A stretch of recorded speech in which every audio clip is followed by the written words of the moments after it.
नमस्कार, कैसे हैं आप सब?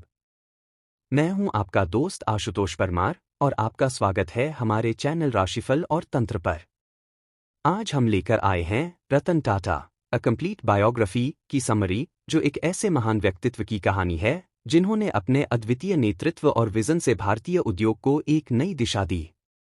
इस वीडियो में हम रतन टाटा के जीवन के पहले 4 महत्वपूर्ण पहलुओं पर बात करेंगे: उनके बचपन, शिक्षा, टाटा ग्रुप में उनकी शुरुआती भूमिका और कैसे उन्होंने कंपनी का नेतृत्व करते हुए टाटा नैनो जैसी क्रांतिकारी परियोजना को अंजाम दिया।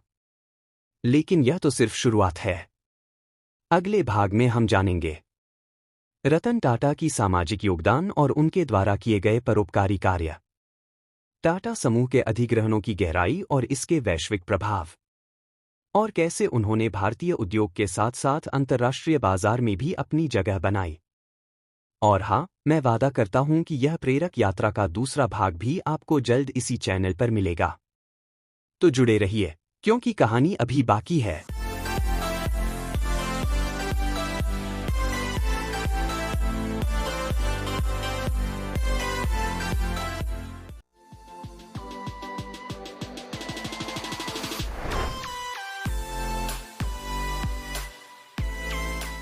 बचपन और शिक्षा।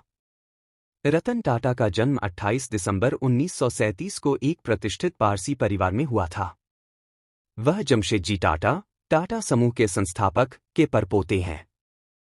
हालांकि उनका जीवन शुरू से ही संघर्षों से भरा रहा। जब रतन सिर्फ 10 साल के थे, तो उनके माता पिता का तलाक हो गया। इस कठिनाई ने रतन टाटा को जीवन के प्रति एक गंभीर दृष्टिकोण दिया, जहां उन्होंने भावनात्मक अस्थिरता का सामना किया और अपने भीतर एक दृढ़ संकल्प का निर्माण किया। रतन और उनके छोटे भाई जिमी को उनकी दादी लेडी नवाज़बाई ने पाला। उनके पालन पोषण में अनुशासन और जिम्मेदारी का विशेष ध्यान रखा गया। शिक्षा के प्रति उनका रुझान बचपन से ही स्पष्ट था। उन्होंने अपनी प्रारंभिक शिक्षा मुंबई के cathedral and John Connon school से पूरी की। पढ़ाई के साथ साथ रतन हमेशा से जिज्ञासु और क्रिएटिव रहे। उन्होंने न केवल शैक्षिक रूप से खुद को मजबूत किया, बल्कि खेल और अन्य गतिविधियों में भी सक्रिय भागीदारी दिखाई। कॉर्नेल यूनिवर्सिटी से आर्किटेक्चर और स्ट्रक्चरल इंजीनियरिंग में स्नातक की डिग्री हासिल करना उनके जीवन का एक बड़ा मोड़ था। वहां पढ़ाई करते समय रतन ने न सिर्फ डिजाइनिंग और संरचनात्मक विज्ञान की बारीकियों को सीखा, बल्कि वहां के जीवन ने उन्हें एक व्यापक दृष्टिकोण भी दिया। हार्वर्ड बिजनेस स्कूल में एडवांस्ड मैनेजमेंट प्रोग्राम पूरा करने के बाद रतन टाटा को यह स्पष्ट हो गया था कि उनका असली उद्देश्य सिर्फ एक आर्किटेक्ट बनना नहीं, बल्कि टाटा ग्रुप के साथ जुड़कर समाज के लिए कुछ बड़ा करना है। उनकी यह शिक्षा और वैश्विक दृष्टिकोण उनके भविष्य के व्यावसायिक निर्णयों में महत्वपूर्ण साबित हुए। टाटा ग्रुप के साथ उनकी शुरुआत।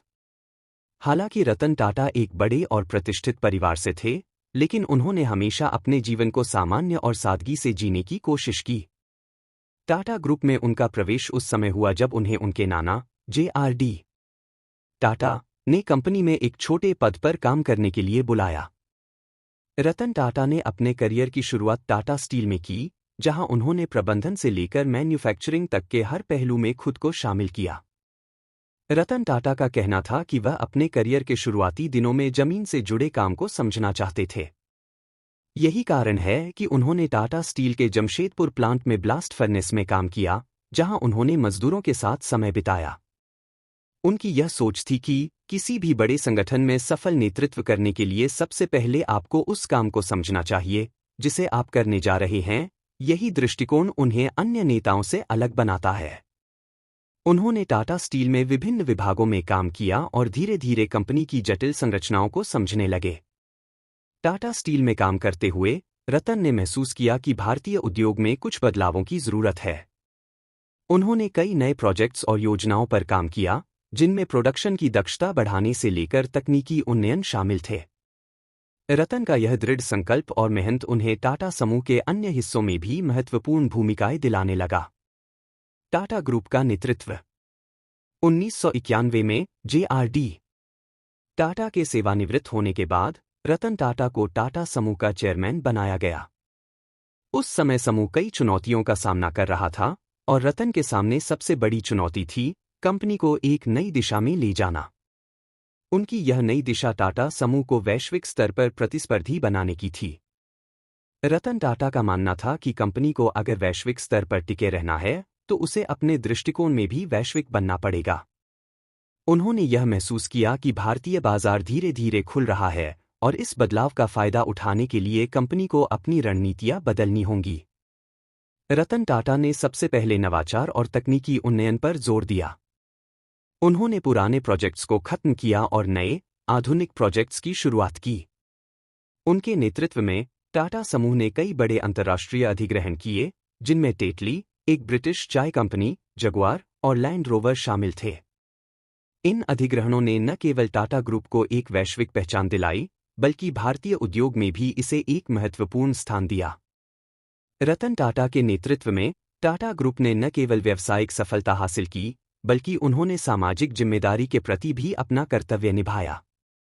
उनके फैसले और रणनीतियां हमेशा दीर्घकालिक होती थीं, जो उन्होंने न सिर्फ आर्थिक लाभ के लिए, बल्कि समाज के विकास के लिए भी बनाए। टाटा नैनो और चुनौतियां। रतन टाटा का सबसे बड़ा सपना था, हर भारतीय परिवार के पास एक किफ़ायती कार हो। इस सपने को साकार करने के लिए उन्होंने 2008 में टाटा नैनो को लॉन्च किया। नैनो को दुनिया की सबसे सस्ती कार बनाने का रतन टाटा का सपना उस समय के ऑटोमोबाइल उद्योग में एक बड़ी चुनौती थी। टाटा नैनो का आइडिया बेहद सरल था, एक ऐसी कार जो भारतीय मध्यम वर्गीय परिवारों के लिए सुलभ हो। इस कार को सिर्फ 1 लाख रुपए में उपलब्ध कराने का लक्ष्य था और इसे भारतीय बाजार में व्यापक रूप से सराहा गया। हालांकि उत्पादन और लॉजिस्टिक्स से जुड़ी कई समस्याएं सामने आईं, फिर भी रतन टाटा ने अपने इस सपने को पूरा किया। नैनो के उत्पादन और बिक्री में कई चुनौतियां आईं, जैसे कि उत्पादन प्लांट को पश्चिम बंगाल से गुजरात स्थानांतरित करना और बाजार में इसे ग्राहकों द्वारा पूरी तरह से अपनाया न जाना। बावजूद इसके, रतन टाटा ने हार नहीं मानी और इस प्रोजेक्ट को जारी रखा। रतन टाटा का यह प्रोजेक्ट एक दृष्टिकोण और साहस का प्रतीक था, जिसने दिखाया कि कैसे एक व्यक्ति अपने सपने को साकार करने के लिए हर चुनौती का सामना कर सकता है।